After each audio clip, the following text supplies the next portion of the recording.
Oh, kumusta? Ready na ba kayo?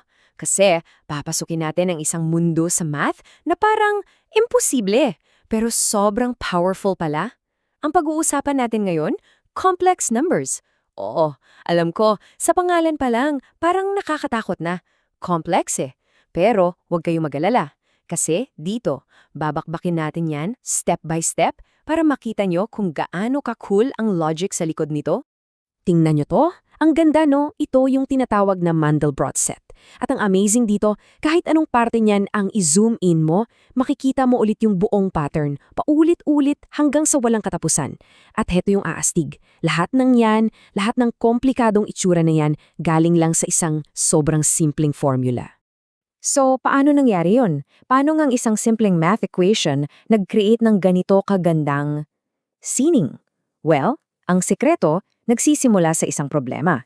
Isang tanong na matagal ng sakit sa ulo ng mga mathematicians. Kasi di talaga nila masagot gamit yung mga numerong alam natin. Okay, so let's dive in. Ito yung magiging roadmap natin para sa araw na to.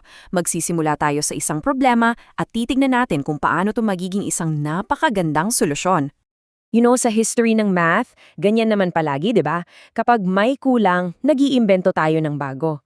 Isipin nyo, dati walang negative numbers. So paano mo sasagutin yung 3 minus 5? Imposible. Kaya, inimbento natin sila.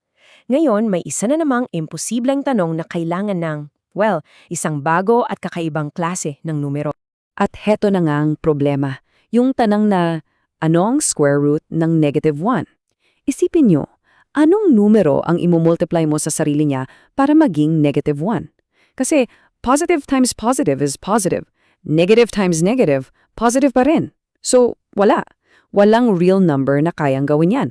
Para siyang pader, isang dead end. At dito na ngayon papasok yung bita ng kwento natin, ang letrang I. Anong ginawa ng mga mathematicians? Sabi nila, kung di natin mahanap yung sagot, pangalanan na lang natin. So, tinawag nila yung sagot sa square root of negative 1 na I para sa imaginary unit. At itong simpleng letrang to, ito yung susi na nagbukas ng isang buong bagong dimension sa math. Okay, so eto yung pinaka-importante sa lahat. Tandaan nyo to ha. Kung ang I ay equals to root negative 1, pag in-square mo siya, anong mangyayari? Mawawala yung square root, di ba? So ang matitira ay negative 1. So I squared is equal to negative 1. Ito yung golden rule. Lahat ng gagawin natin mamaya, dito nakasalalay. So anong mangyayari pag pinagsama natin yung mga luma nating numero, yung mga real numbers, at itong bago nating imaginary number?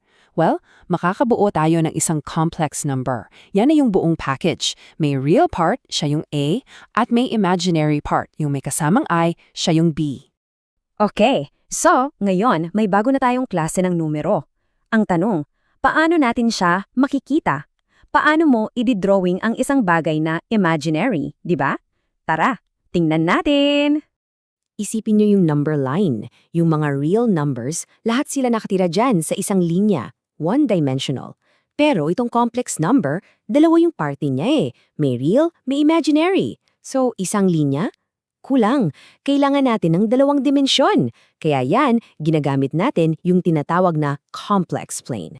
At ang pag-plot dito, sobrang dali lang, promise. Para ka lang nagpa-plot ng XY coordinates. Yung real part, yun yung x-axis mo, yung pakaliwa at pakanan. Tapos yung imaginary part, yun naman yung y-axis, yung pataas pababa. So kunyari, yung 3 minus 4i. Tatakbo ka lang ng 3 sa real axis, tapos bababa ka ng 4 sa imaginary axis. At andyan na siya sa point 3, negative 4. Ganun lang. Okay, so nakikita na natin sila. Ngayon, oras na para paglaruan sila. Simulan natin sa pinakamadali, addition at subtraction. At promise, dito komplikado. Ang rule dito, sobrang simple. Pagsamahin mo lang yung mga magkakauri. Diba sa algebra pinagsasama mo yung mga x at yung mga plane numbers? Dito, ganun din. Pagsamahin mo yung real sa real at yung imaginary sa imaginary. So dito sa example, 3 plus 2, ayon, 5. Tapos, negative 4i plus 5i, edi I na lang. Ang sagot, 5 plus i. Yun na yun. Alright, next level na tayo. Paano naman ang multiplication? Okay, medyo mas maraming step to, pero yung gagamitin nating technique, pamilyar na sa inyo pag nag-algebra kayo. So dito, gagamitin natin yung, tandaan nyo pa, FOIL method. First, outer, inner, last. Pero may isang napaka-importanteng twist. Pag sa pag-multiply mo, may lumabas na I squared, anong gagawin natin? Tandaan yung golden rule natin kanina? Palitan mo lang siya ng -1. After nun, combine mo na ulit yung mga real at yung mga imaginary. At para sa huling challenge natin sa arithmetic, division. Ito yung medyo tricky. Kasi paano ka magdi-divide sa isang bagay na imaginary? Para siyang puzzle. At para ma-solve, kailangan natin ng special tool. So, heto yung problema. Pag nagdi-divide tayo, yung sagot dapat naka-standard form. Ibig sabihin, bawal maiwan yung I sa ilalim, sa denominator. So, ang goal natin, paano natin gagawing real number, yung denominator na yan? Paano kaya? Ito yung ating secret weapon, ang tinatawag na complex conjugate. At super dali lang niyang hanapin. Kung ano man yung complex number mo, kunin mo lang yung imaginary part niya. Tapos, palitan mo yung sign. Kung positive, gawin mong negative. Kung negative, gawin mong positive. Yun na yung conjugate niya. Ganun lang. At dito ngayon yung magic. Pag minultiply mo ang isang complex number sa conjugate niya, yung sagot, palaging real number, walang I. So yun yung trick. Kunin mo yung conjugate ng denominator, tapos i-multiply mo siya sa taas at sa baba ng fraction. Dahil dyan, poof, mawawala yung I sa ilalim. Problem solved. Okay, at para sa finale, may ipapakita ako sa inyong isang sobrang gandang pattern. Dito nyo makikita kung gaano ka-elegante itong buong sistema na to. Titingnan natin kung anong mangyayari pag pinarami natin yung I sa sarili niya ng paulit-ulit. Ayan, kita nyo? Ang galing. Hindi siya lumalaki o lumiliit ng tuloy-tuloy. Sa halip, may cycle siya. Umiikot lang yung sagot sa apat na values. I, tapos -1, tapos -I, tapos 1. After nun, pag I to the 5th na, balik ulit sa I. Paulit-ulit lang. So meron palang isang perfect at predictable na pattern sa loob ng imaginary world na to. So, recap tayo. Ano mga natutunan natin? Una, ang I ang sagot sa square root of -1. Ang golden rule, I squared equals -1. Pangalawa, nakita natin na ang complex numbers pwedeng i-drawing sa isang 2D plane.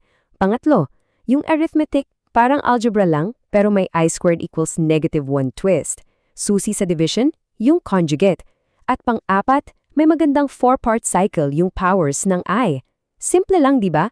At isipin nyo to ha, itong numerong to, na dati pinagtatawanan lang, tinatawag na imaginary, kathang-isip, ngayon, super importante na sa engineering at electronics. Yung cellphone mo, yung wifi, lahat yan gumagamit ng principles ng complex numbers. Kaya naiwan sa atin yung tanong, ano pa kayang mga ideya na sa tingin natin ngayon ay imposible, na baka yung pala ang magiging pundasyon ng future tech? Salamat sa pagsama!